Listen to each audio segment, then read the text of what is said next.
What happened to Manchester City in the first half? I mean, Guardiola had to sub off Bernardo Silva at the 43rd minute. And Red Star scored at the 44th minute. Poor first half from them. Poor first half.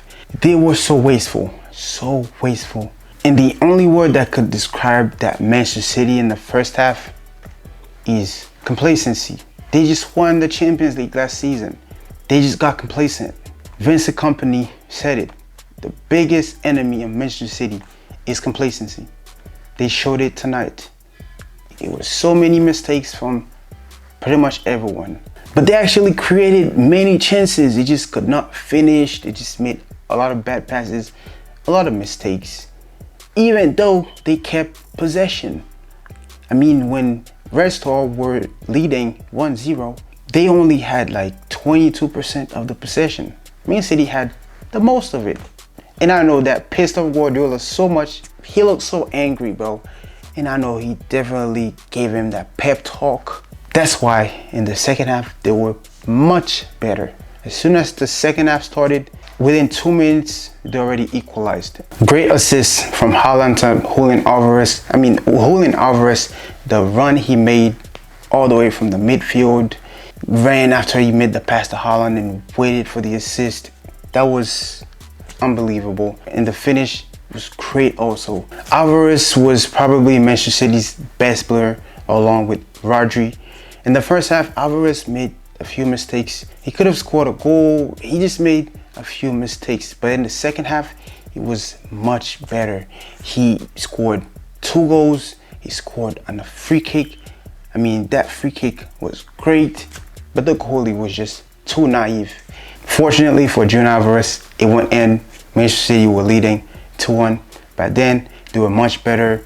They were using the ball better. Less mistakes. And you could tell that the pep talk from the halftime break worked. Of course, we know Pep. Pep is a gangster. He's going to use the F word. He's going to use all kinds of words. He's going to do his best to motivate his squad. Around the 73rd minute, Rodri scored a beautiful goal. He curled it inside.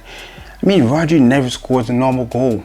The moment he tries to curl it to the second post, the moment he's outside the box and he finds some space, there's a big chance it goes in. Unfortunately, that one went in.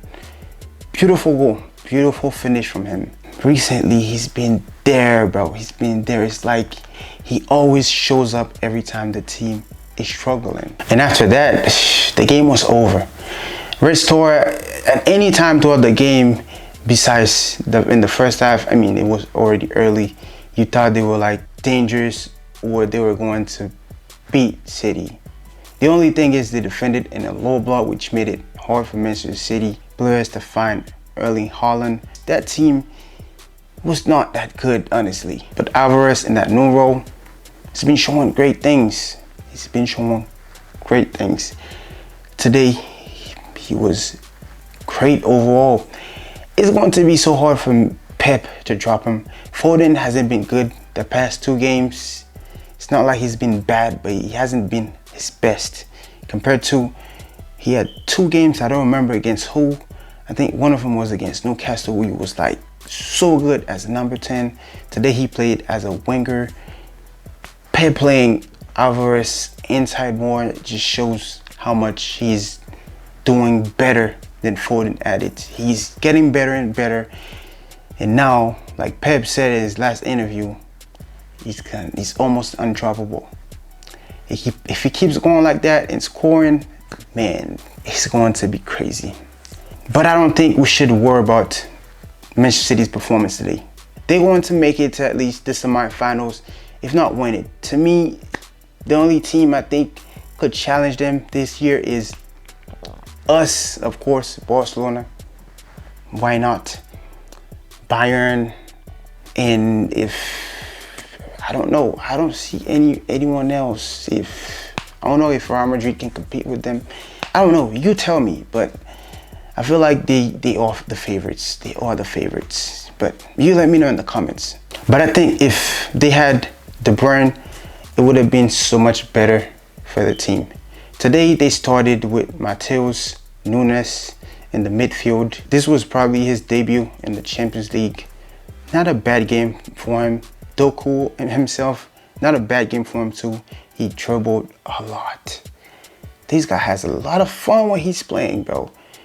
Doku, bro, that's his third game with Manchester City, and he's so comfortable being him. And that's what's gonna make him great. He's not afraid of being him.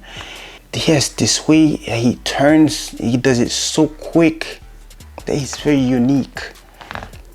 I'm excited to see how it's gonna look moving forward with Matheus Nunes, how he's going to fit into the team. It looks like Kovacic got injured a little bit, Grealish also. That's why they haven't been featured in these games. But we'll see. Matheus Nunes seems more of a defensive type. I feel like Man City still need that type of creative player. Bernardo Silva is not that player to me. That's why I think Doku should start every game, because he's gonna keep more players on him, and that creates more space. But yeah, let me know what you thought about this game. Leave a like, leave a comment, make sure you subscribe if you haven't, and I'll see y'all later. Visca Barça.